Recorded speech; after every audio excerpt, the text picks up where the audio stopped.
नाज़रीन, ब्रेक के बाद दोबारा खुशामदीद कहता हूँ, वेलकम बैक। ब्रेक से पहले मुझसे सवाल पूछा गया था जिसका मैंने कहा था कि मैं आते जवाब दूंगा। सवाल ये था कि जो कॉलर हैं उनकी मदर इन लॉ हैं, वो यहाँ पे अभी विजिटर पे आती रहती हैं, विजिटर वीज़ा पे, और अगले साल वो यहाँ पे रुकना चाहती हैं। अब उनकी बेटी हैं जो यहाँ पे परमानेंट रेजिडेंट हैं या इंडेफिनिट लीव होल्डर हैं या ब्रिटिश नेशनल हैं, और वो अपनी मदर को यहाँ पे रखना चाहती हैं। सो बेसिक सवाल ये है कि एक वालिद या वालिदा जो यहाँ पर दोनों पेरेंट्स में से किसी एक को समझ लें कि दोनों पेरेंट्स में से कोई एक यहाँ पर अगर विजिट पे आते हैं तो उनको यहाँ पर रखने के लिए क्या किया जा सकता है, परमानेंट रेजिडेंस उनके लिए कैसे अप्लाई किया जा सकता है। 9 जुलाई 2012, आप बहुत दफ़ा ये डेट सुन चुके हैं, मेरी से भी सुन चुके होंगे, बहुत सारे और वकीलों से भी सुन चुके होंगे। 9 जुलाई 2012 को इस रूल को डिलीट कर दिया गया था। पैराग्राफ 317 हुआ करता था उस वक्त, उसको डिलीट कर दिया गया था, जिसमें ये चीज़ थी कि अगर आप 65 से नीचे हैं तो आपके ऊपर कौन सा कानून अप्लाई होता है और आप उसके लिए इंडेफिनिट लीव के लिए अप्लाई कर सकते हैं, और अगर आप 65 से ऊपर हैं तो फिर आप कौन से स्टेटस के लिए अप्लाई कर सकते हैं। दोनों चीज़ें उसके अंदर आती हैं। अब जो बात चल रही है इस वक्त, जो उन्होंने 9 जुलाई 2012 को रूल्स में चेंज लेकर आए, वो चेंज ये थी कि नंबर 1, आप यहाँ से अप्लाई नहीं कर सकते इंडेफिनिट लीव के लिए। सो वो जो चीज़ थी पहले के लोग जो यहाँ पे विजिटर आते थे वो यहाँ आके फिर भी अप्लाई कर लेते थे, उनके लिए वो चीज़ ख़त्म कर दी गई। सो आप यहाँ से अप्लाई नहीं कर सकते। दूसरी बात, आप अपनी कंट्री से जब अप्लाई करते हैं तो आपको ये दिखाना है कि by reason of age, illness और डिसेबिलिटी, इन 3 चीज़ों में से किसी एक की वजह से, इनकी कॉम्बिनेशन की वजह से आप अपने रोज़मर्रा के काम नहीं कर सकते। Your day to day chores, जो आपकी खाना पकाना, खाना खाना, कपड़े बदलना, बाथरूम जाना, नहाना, कोई शॉपिंग करना, कोई वॉक करना, ये रोज़मर्रा के जो काम होते हैं, आप इस इलनेस की वजह से या एज की वजह से या डिसेबिलिटी की वजह से आप ये काम नहीं कर सकते। तब आप यहाँ रुक सकते हैं, प्रोवाइडेड दैट जो आपका स्पॉन्सर है वो ये प्रूव कर सके कि या आपकी कंट्री में वो केयर अवेलेबल नहीं है, जिस केयर की हम बात कर रहे हैं, जिसको आपको day by day, day to day कामों के लिए ज़रूरत है, या ये कि वो केयर अवेलेबल है लेकिन आपके लिए अफोर्डेबल नहीं है। सो उसके अंदर भी स्पॉन्सर का ही जिक्र आता है कि स्पॉन्सर ने प्रूव करना है कि वो चीज़ अफोर्डेबल है कि नहीं। मैं अभी पिछले हफ्ते एक केस में था कोर्ट में, वहाँ पे जज के सामने यही बहस हो रही थी। होम ऑफिस का वकील कहता है कि जी ये सारे बहन भाई हैं 4-5, ये मिल के क्यों नहीं पैसे जमा कर सकते कि ये उनके लिए वहाँ पे अपने वालिद साहब के लिए पैसे भेज दिया करें पाकिस्तान में और वहाँ पे उनको ये केयर सारी मिल जाए।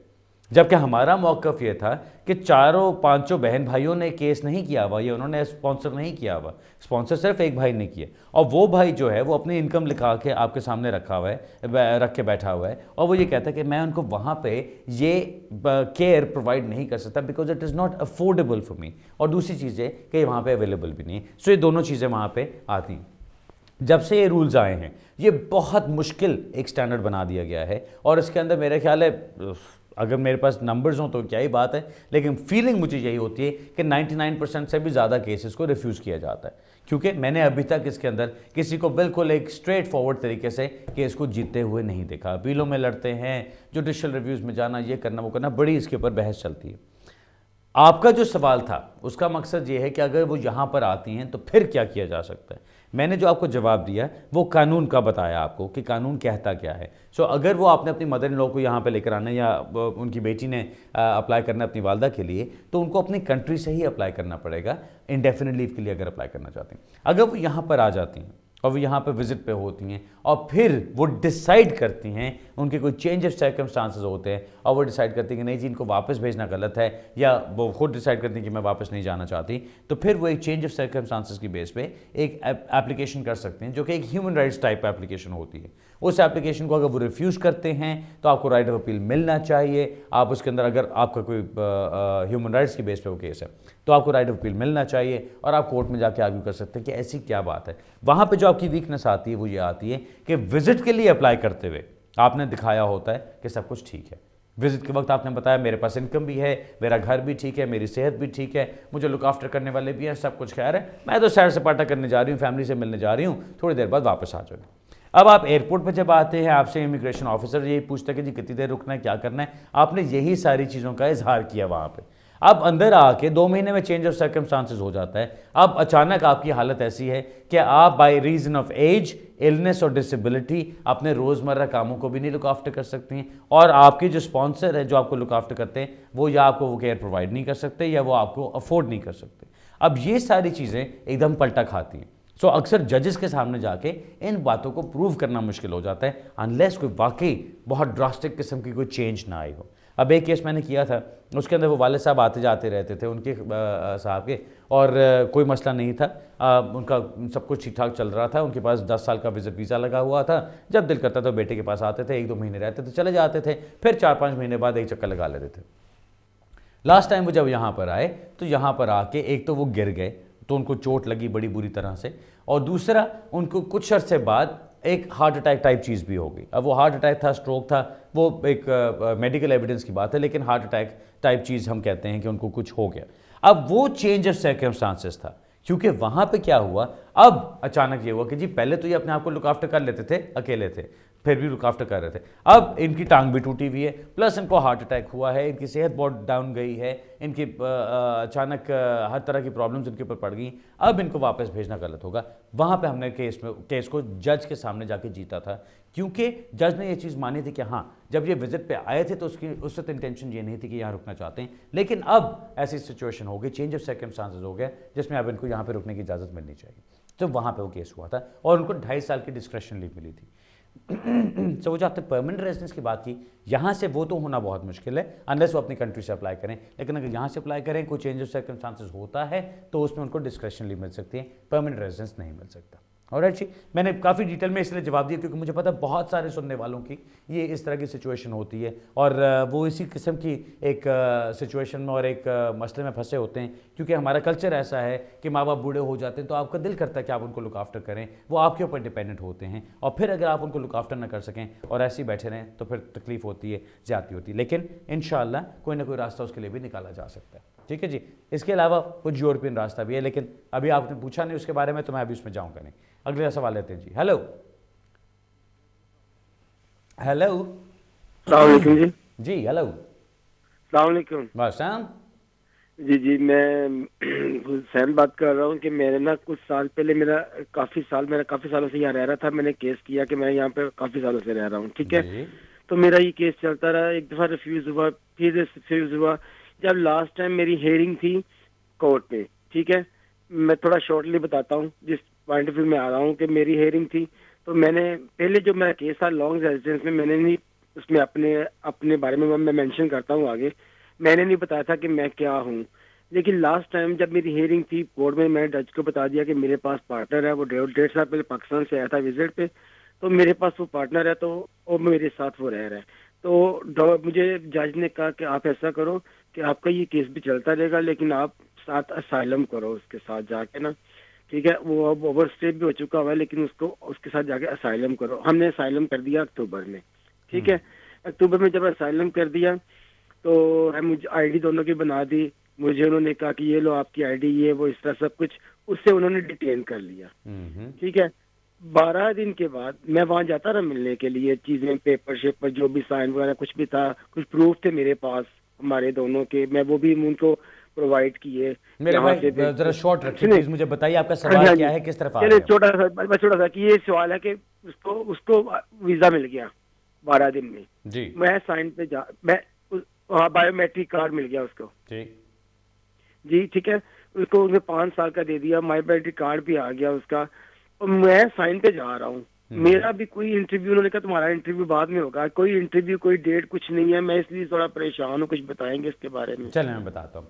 आपने असाइलम किया, आपके पार्टनर को उन्होंने डिटेन कर लिया, जिस भी वजह से उन्होंने डिटेन किया, क्या शायद वो विजिट वीज़ा पे आके यहाँ पे ओवरस्टे हो गए, शायद इसलिए डिटेन किया होगा। लेकिन जब उनका केस चला है और उसके अंदर उन्होंने देख लिया कि हाँ इनको रेफ्यूजी स्टेटस मिलना चाहिए, तब उनको 5 साल का रेफ्यूजी स्टेटस दिया गया। आपकी केस की नौयत सिर्फ ये है कि आपकी अभी तक बारी नहीं आई है, सो आपको अपनी बारी का इंतजार करना है। अब होम ऑफिस के अंदर अक्सर ये चीज़ें होती हैं कि जब फास्ट ट्रैक पर वो किसी केस को लेकर चलते हैं, उसका तो फैसला जल्दी हो जाता है। जिन केसेस को फास्ट ट्रैक में नहीं डाला जाता उनको काफ़ी टाइम लग जाता है। आपको घबराने की कोई ज़रूरत नहीं है, केस आपका डला हुआ है, पार्टनर के साथ आप हैं, अभी भी आपका रिलेशनशिप चल रहा है, जिस पार्टनर को रेफ्यूजी स्टेटस भी मिल चुका है, यानी उसको एक्सेप्ट कर चुके हैं कि हाँ ये बंदा वाकई रेफ्यूजी स्टेटस के काबिल है। सो आप जब पार्टनर के तौर पे साथ अप्लाई करेंगे या जब भी आपका इंटरव्यू होगा, अगर आपने अपनी बातों के वो सवालों के जवाब सही तरह से दिए तो आपको भी स्टेटस मिल जाएगा। अभी अगर आपको जल्दी है, आप चाहते हैं कि कुछ इसका फैसला हो, तो अपने केस ओनर से बात कीजिए। जो आपने जब असाइलम किया होगा, आपको जब उन्होंने स्क्रीनिंग इंटरव्यू किया होगा, तो आपको कुछ पेपर्स दिए जाते हैं। उन पेपर्स के अंदर लिखा होता है कि कौन सी टीम आपके केस के साथ डील कर रही है, किसके पास आपका केस चल रहा है। आप उनके साथ रब्ता कर सकते हैं, या आप अपने एमपी के पास चले जाइए और जाके बताइए कि जी ये हमारा रिलेशनशिप है, जिस रिलेशनशिप के बेस पे हमने असाइलम किया था, अब ये पोजीशन है कि मेरे पार्टनर को दे दिया गया है, मुझे नहीं दे रहे, और जिसकी वजह से हमारा आपस में एक स्ट्रेस क्रिएट हुआ है उस वजह से। सो एमपी से कहें कि वो आपको इसमें हेल्प करे। हो सकता है एमपी के आने की वजह से आपको इंटरव्यू की डेट जल्दी आ जाए। एमपी आपके लिए सिफारिश नहीं और कर सकता, सिर्फ ये कह सकता है कि इन दोनों का केस इकट्ठा चलना चाहिए था, तो जब इकट्ठा ही इन्होंने असाइलम किया था तो इनको दोनों को इकट्ठा क्यों नहीं इंटरव्यू किया जा रहा है। सो इसलिए आपको उसमें हो सकता है जल्दी मिल जाए। इस पर ज़रूर कोशिश करके देख लेंगे। कोई प्रॉब्लम होती है, नहीं समझ आती या नहीं मैटर रिजॉल्व होता तो रब्ता कीजिएगा, फिर हम उसको देख लेंगे कि आगे क्या कर सकते हैं। ऑलराइट, बेस्ट ऑफ लक जी। अगला सवाल लेते हैं जी। हेलो बेटे जी। हेलो, अस्सलाम वालेकुम जी वालेकुम सलाम। बेटे, मैं ना अपने बारे में पूछना चाहती हूँ कि मेरा जो वकील है ना, उसका ऑफिस बंद हो गया था। अच्छा जी। 4 साल से उसका कोई मुकदमा चल रहा था, तो वो उसका बंद हो गया ऑफिस। हमारा जब कोर्ट थी ना अपील, तो वो हमने जाना था, मेरी बेटी भी गई, दामाद भी गया, मैं भी गई। उन्होंने कुछ जवाब सवाल कर दिए पाकिस्तान के बारे में, मैंने कुछ कर दिए, तो उसकी वजह से हमारा एक बयान नहीं मिला ना, तो उन्होंने रिजेक्ट करके भेज दिया। तो उसके बाद फिर अपील का राइट मिला, तो फिर उन्होंने रिफ्यूज कर दी। फिर मिला है रिफ्यूज, अब फिर अपील का राइट मिला है। तो पता नहीं ये क्या कर रहे हैं। पैसे मैं उधार उठा उठा के करती जा रही हूँ। 63 एज मेरी हो गई है। 60 बीमार भी उनको सारा दिया है एविडेंस कि मैं अपने सहेली है इधर मेरी सारी, तो वो मानते ही नहीं है किसी बात को, तो वो ही बस पहले वाला ही लेके बैठे हुए हैं। वो ऐसा ही होता है जी। आप मुझे बताइए आपके साथ फैमिली क्या क्या है यहाँ पे? मेरी बेटी है, उसको दूसरी दफा डिरेक्शनली लाइफ मिली। उसकी बेटी एक ब्रिटिश है, 2 बच्चे दूसरे हैं उसके साथ ही है। अच्छा, डिपेंडेंट। ठीक है। और कोई और फैमिली आपकी यहाँ पे? नहीं, बस वही है, ये फ्रेंड मेरी हैं, बड़ी अच्छी हैं सारी। ठीक है। आपकी कोई फैमिली वापस अपने मुल्क में? मुझे तो 10 साल होने वाले हैं ना ये मार्च को। नहीं ठीक है, 10 साल हो, लेकिन कोई वापस पाकिस्तान में, आप पाकिस्तान से ही है मेरे ख्याल है, आपकी कोई और फैमिली वहां पर है?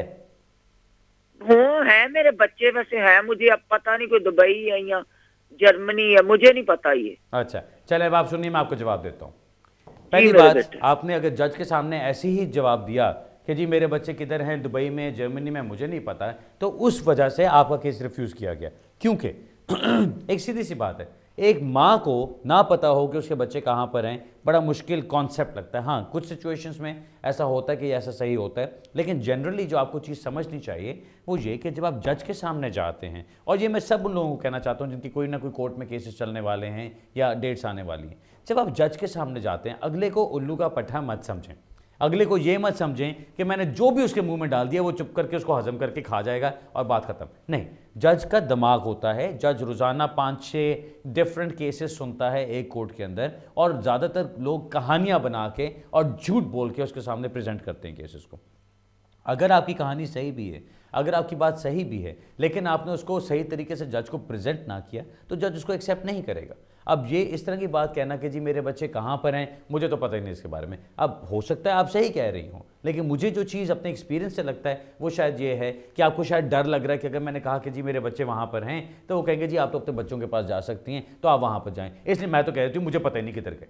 ये बात काफ़ी नहीं होती, क्योंकि जज ने, आप अपना डिसीजन उठा के देखिएगा, मैंने आपका डिसीजन नहीं पढ़ा, लेकिन क्योंकि मुझे इस चीज़ में झक मारते हुए काफ़ी साल गुजर गए हैं, मैं आपको ये बता सकता हूँ कि उसके अंदर देखिए वो आपका क्रेडिबिलिटी का लफ्ज़ उसने इस्तेमाल किया होगा, और फाइंडिंग्स का लफ्ज़ इस्तेमाल किया होगा, और उसकी फाइंडिंग्स की जो हेडिंग होगी उसके अंदर उसने लिखा होगा कि मैं इनको क्रेडिबल नहीं समझता, मुझे इनकी किसी बात पे एतबार नहीं है, मुझे ये नहीं लगता कि जो ये कह रही हैं वो सही है या वो सच है।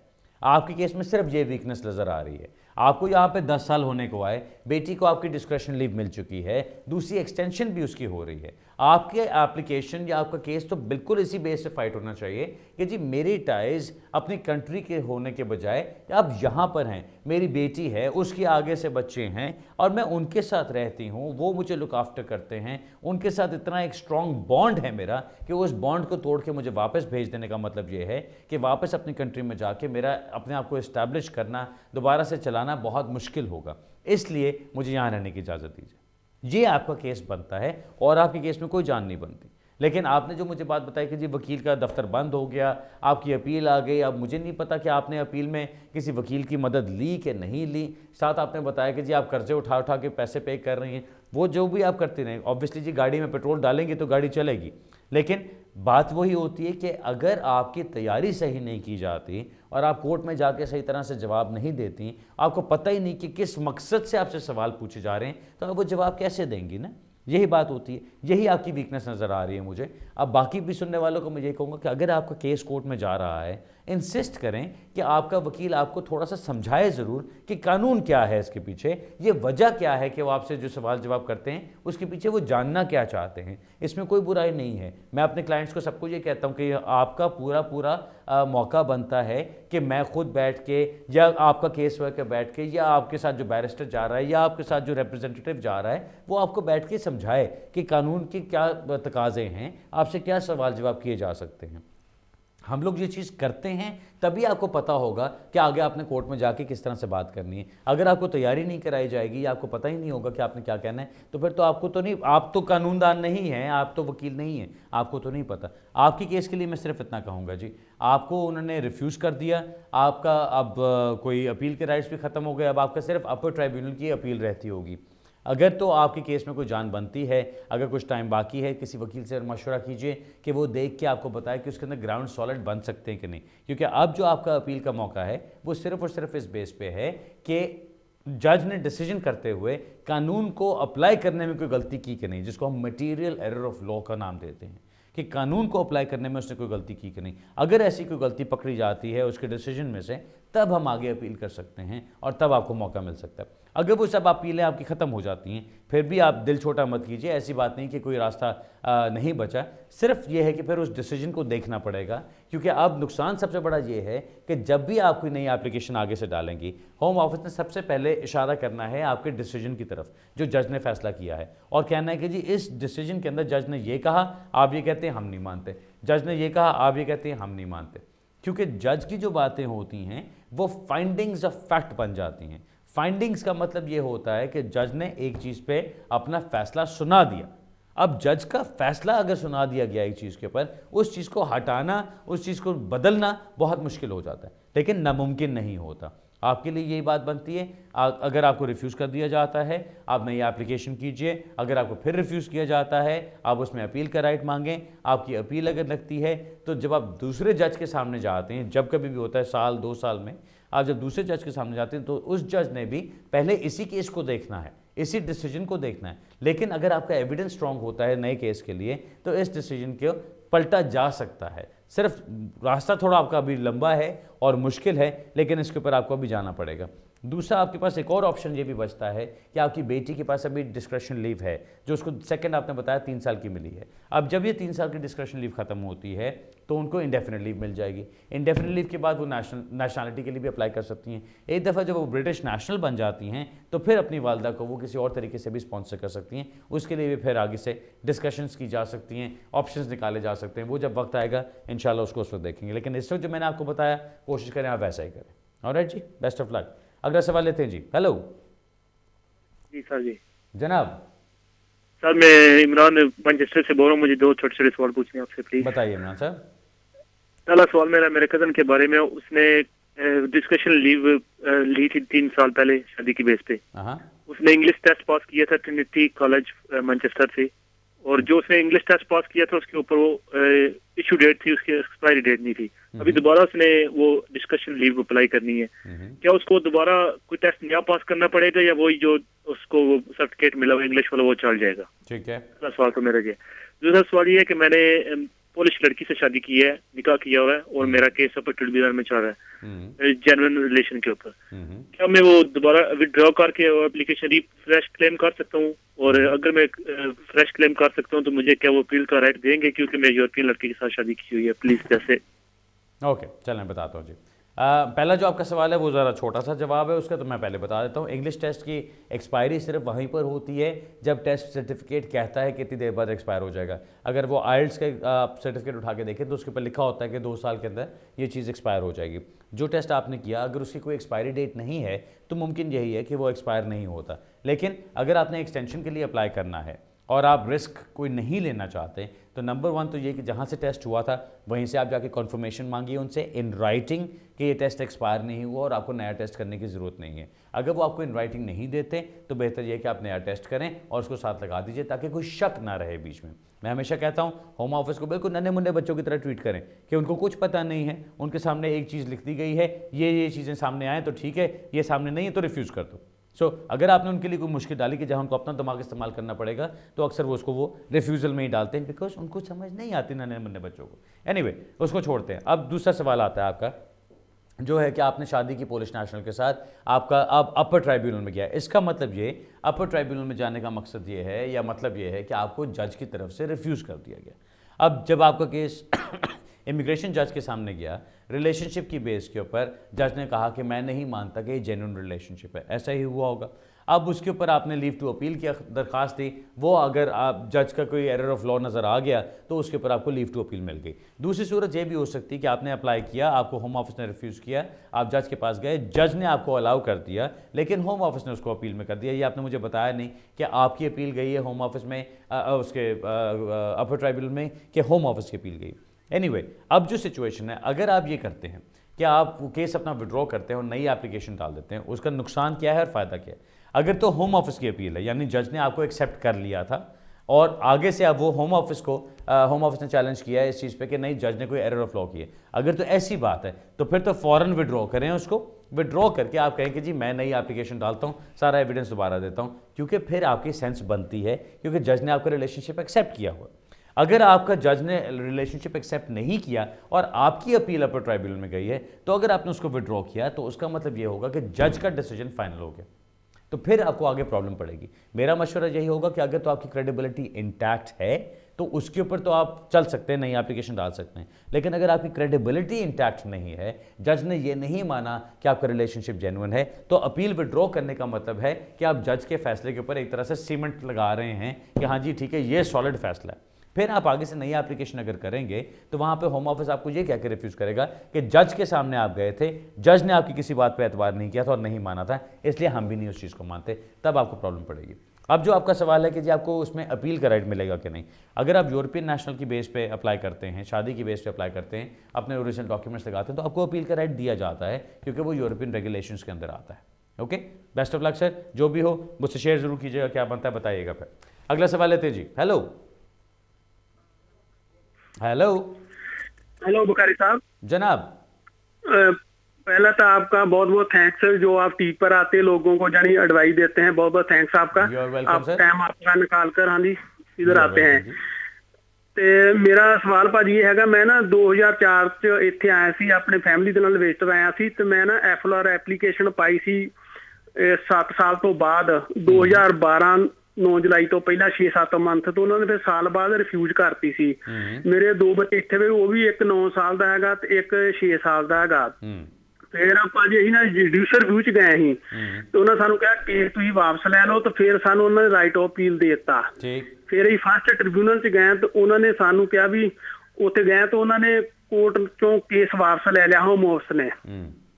ਤੇ ਫਿਰ ਸਾਨੂੰ 3 ਮੰਥ ਬਾਅਦ ਕੋਰਟ ਦੀ ਲੈਟਰ ਆਈ, ਉਹਨਾਂ ਨੇ ਕਿਹਾ ਵੀ ਤੁਹਾਡੇ ਅਸੀਂ ਸਾਰਾ ਕੁਝ ਜਾਨੀ ਕਾਨੂੰਨ ਨੂੰ ਦੇਖਦੇ ਹੋਏ ਜੱਜ ਨੇ ਕਿਹਾ ਵੀ ਅਸੀਂ ਤੁਹਾਡੇ ਹੱਕ 'ਚ ਫੈਸਲਾ ਕਰਦੇ ਵੀ ਜੋ ਸਟੇਟ ਆਫ ਸੈਕਟਰੀ ਨੇ ਫੈਸਲਾ ਕੀਤਾ ਇਹ ਬਹੁਤ ਘਟੀਆ ਫੈਸਲਾ ਕੀਤਾ। ਸੋਸ਼ਲ ਵਰਕਰ ਦਾ ਵੀ ਸਾਰਾ ਕੁਝ ਤੁਹਾਡੇ ਘਰ 'ਚ ਗਿਆ, ਉਹਨੂੰ ਵੇਖਦੇ ਰਹੇ, ਜੋ ਵੀ ਆਪਣੇ ਵਿਟਨੈਸ ਖੜੇ ਸੀ ਉਹਨਾਂ ਨੂੰ ਦੇਖਦੇ ਜਾਨੀ ਕਾਨੂੰਨ ਮੁਤਾਬਕ ਦੇਖਦੇ ਵੀ ਸਾਰਾ ਫੈਸਲਾ ਹੀ ਫੇਰ ਦਿੰਦੇ ਹੈਗੇ ਤਾਂ ਸਭ ਕੁਝ ਸਹੀ ਹੈਗਾ ਵੀ ਇਹਨਾਂ ਨੂੰ ਇੱਥੋਂ ਤੁਸੀਂ ਰਿਮੂਵ ਨਹੀਂ ਕਰ ਸਕਦੇ ਹੈਗੇ। ਓਕੇ। ਫਿਰ ਭਾਜੀ ਉਹਨਾਂ ਨੇ 5 ਦਿਨਾਂ ਬਾਅਦ ਨਾ ਆਪਣੇ ਅਪਰ ਟ੍ਰਿਬਿਊਨਲ ਚਲ ਗਏ ਉਹ। ਉੱਥੇ ਫਿਰ ਕੋਰਟ ਨੂੰ ਸਾਨੂੰ ਅਸੀਂ ਵੀ ਉੱਥੇ ਗਏ ਤਾਂ ਉਹਨਾਂ ਨੂੰ ਬੁਲਾਇਆ ਤਾਂ ਉਹਨਾਂ ਨੇ ਫਿਰ ਸਾਨੂੰ 4 ਵੀਕਾਂ ਬਾਅਦ ਆ ਗਈ ਵੀ ਜੋ ਪਹਿਲੀ ਫਸਟ ਟ੍ਰਿਬਿਊਨਲ ਨੇ ਫੈਸਲਾ ਕੀਤਾ ਉਹ ਬਿਲਕੁਲ ਸਹੀ ਹੈਗਾ ਵਾ।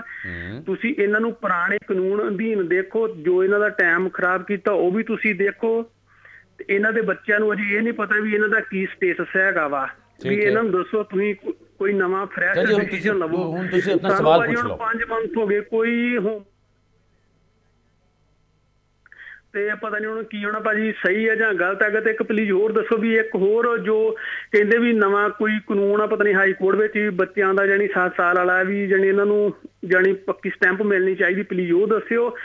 ਤੇ ਦੂਜਾ ਕੁਐਸਚਨ ਮੇਰਾ ਭਾਜੀ ਹੈਗਾ, ਮੇਰਾ ਇੱਕ ਫਰੈਂਡ ਹੈਗਾ ਜੀ, ਤੇ ਉਹਨਾਂ ਨੂੰ ਜਾਨੀ 3 ਸਾਲ ਦੀ ਲੀਵ ਬੱਚਿਆਂ ਤੇ ਮਿਲੀ, ਉਹਨਾਂ 2 ਵਾਰੀ ਮਿਲ ਗਈ, ਤੇ ਹੁਣ ਉਹਨਾਂ ਨੇ ਜਾਨੀ ਪੱਕੀ ਆਪਣੇ करनी है तो उन्होंने कोई टेस्ट करना पड़ेगा। प्लीज मेरे 2 क्वेश्चन सवाल जरूर दे दो जवाब। ओके चलो, बहुत बहुत थैंक्स पाजी। हाँ जी, जो दूसरा सवाल है आपका कि जी वो किसी के पास डिस्क्रेशन लीव थी, अब उसने पक्के अपना अप्लाई करना है यानी इंडेफिनिट लीव के लिए अप्लाई करना है, तो टेस्ट उसको अप्लाई करना पड़ेगा, टेस्ट करना पड़ेगा उसको, इंग्लिश लैंग्वेज टेस्ट भी करना पड़ेगा और उसको life in the UK test भी करना पड़ेगा। ठीक है जी, दोनों चीज़ें करनी है, तब वो अपना उसके लिए अप्लाई कर सकते हैं। अब मैं आपके पहले सवाल के ऊपर आता हूँ जो आपके केस के बारे में था, जहाँ पे आपने बताया कि एक बच्चे की उम्र 9 साल है, एक बच्चे की उम्र 6 साल है और इतनी देर से वो यहाँ पर रह रहे हैं। 2004 के आप आए हुए, 2012 में आपने एप्लीकेशन डाली थी।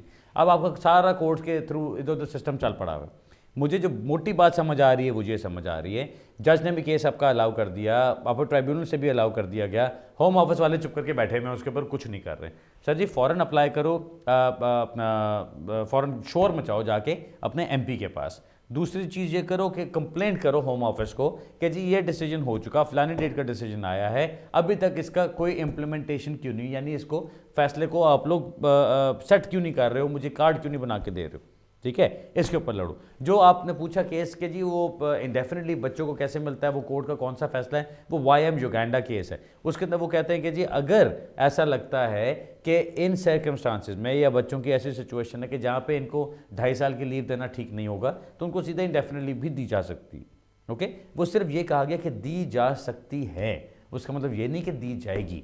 अब इंडेफिनिट लीव इस पर बहुत टाइट कर दिया उन्होंने। वो यही कहते हैं कि जी अगर बच्चे यहाँ पर हैं भी, अगर हमने चलो मर के मान भी लिया कि बच्चों को यहाँ पे रुकना चाहिए, तो उनको 2.5 साल की लीव देंगे, फिर 2.5 साल, फिर 2.5 साल, फिर 2.5 साल, ताकि वो 10 साल के बाद इंडेफिनिट लीव के लिए अप्लाई कर सकते हैं। ओके जी, आपके केस में सिर्फ ये मोटी चीज़ MP से बात करो, दूसरी चीज़ अपनी कंप्लेंट करो जाके होम ऑफिस वालों को और शोर मचाओ उनके ऐसी की तैसी। ठीक है सर जी, बेस्ट ऑफ लक। नाज़रीन, मेरा सवालों के जवाब दें, आपको ईमेल्स के ज़रिए भी, आप अगर मिलना चाहें, कॉल करना चाहें, ईमेल्स पे बात करना चाहें, स्काइप कंसल्टेशन करना चाहें, जिस तरह से भी करना चाहें, हमारी पूरी कोशिश होती है कि मैं और मेरी टीम आपके सवालों के जवाब ज़रूर दे सकें। इंशाल्लाह अगले हफ्ते इसी जगह इसी वक्त दोबारा मुलाकात होगी। उससे पहले अगर कोई मिलना चाहता है, जैसा मैंने बताया एल्फर्ड में कल का दिन है, वेंसडे को साउथ हॉल में है, थर्सडे को मैनचेस्टर में है और फ्राइडे को इंशाल्लाह फिंचली में दोबारा मुलाकात होगी। अगले हफ्ते मिलते हैं इंशाल्लाह, तब तक के लिए इजाज़त चाहता हूँ। खुदा हाफिज़ एंड गुड इवनिंग।